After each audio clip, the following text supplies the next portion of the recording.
नमस्कार. शुभदा विद्यालय यूट्यूब चॅनलमध्ये आपले शिंदे मॅडम आपलं मनापासून स्वागत करत आहे. आज आपण उपयोजित लेखनाचा संवाद लेखन हा टॉपिक अभ्यासणार आहोत. विद्यार्थी मित्रांनो, आपल्याला माहितीच आहे की इयत्ता 8वी ते 12वी पर्यंत संवाद लेखनाचे वेगवेगळे नमुने आपल्याला परीक्षेसाठी सोडवावे लागतात. साधारणतः 5 गुणांसाठी हा आपला प्रश्न असतो. अतिशय सोपा असा प्रश्न आहे. फक्त संवाद लेखन करणं, संवाद कौशल्य साधणं ही एक कला आहे. ती प्रत्येकाने व्यवस्थितरित्या जर आत्मसात करून घेतली तर आपल्याला कुठल्याही प्रकारची अडचण येणार नाही. दिलेल्या विषयावर किंवा 2 व्यक्तींवर आधारित आपल्याला अतिशय उत्कृष्टपणे सुंदर असा संवादाचं लेखन हे करता येऊ शकतं. त्यासाठी आज आपण एक नमुना या ठिकाणी पाहणार आहोत संवाद लेखनाचा. तत्पूर्वी आपण संवाद हा कसा असावा आणि कसा नसावा हे आपण अभ्यासू.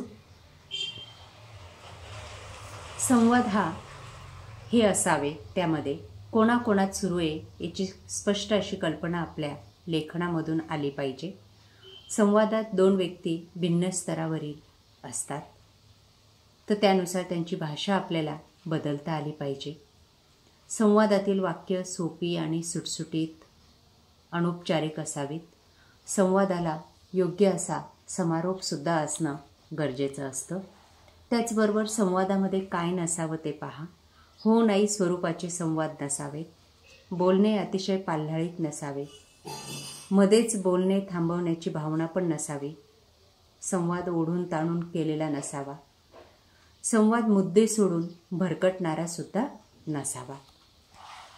आणि अशा या संवादाची व्याख्या म्हणजे विशिष्ट विषयावर व्यक्त केलेली मतांतरे, त्यावर चिंतन, विषयानुरूप सुसंगत अशी संभाषण म्हणजे संवाद होय. उत्कृष्ट संवाद साधणारी व्यक्ती ही त्याच्या कार्यक्षेत्रामध्ये आपलं वेगळेपण सिद्ध करत असते. तसंच विद्यार्थ्याने सुद्धा संवाद लेखन करत असताना त्या पात्राच्या माध्यमातून आपलं व्यक्तिमत्व त्या ठिकाणी आपण सिद्ध करायचं असतं. तेव्हा आपल्याला छान असे मार्क्स मिळतात. संवादासाठी आवश्यक अशी काही स्वभाव वैशिष्ट्ये आहेत आणि त्यामध्ये संवेदनशीलता, गुणग्राहकता,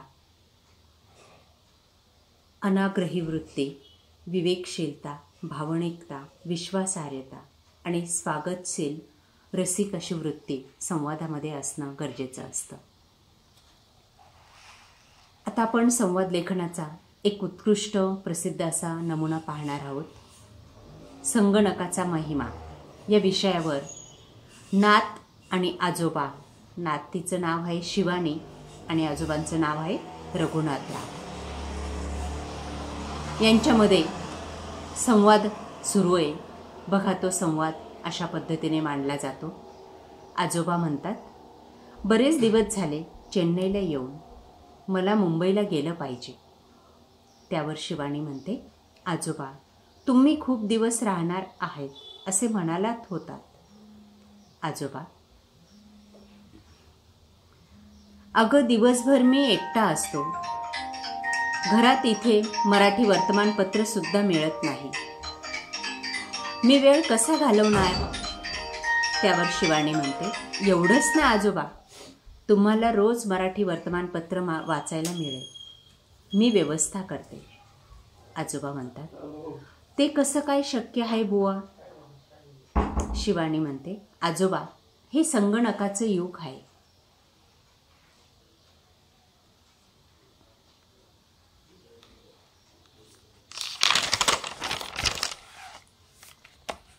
आजोबा म्हणतात, पोरी हे संगणक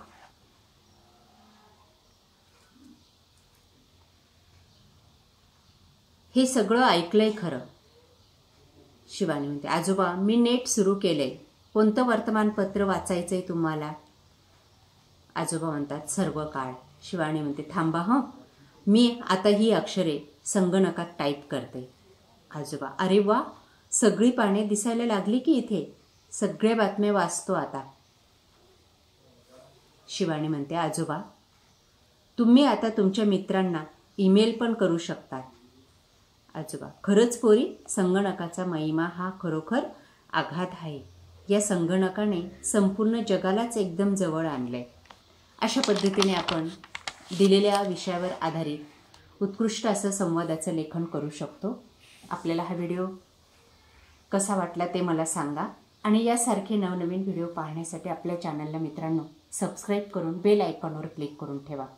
म्हणजे नवीन व्हिडिओची नोटिफिकेशन आपल्यापर्यंत नक्की मिळेल. आणि या व्यतिरिक्त आपल्याला काय हवं ते सुद्धा मला कमेंट करून सांगत चला. थँक्यू.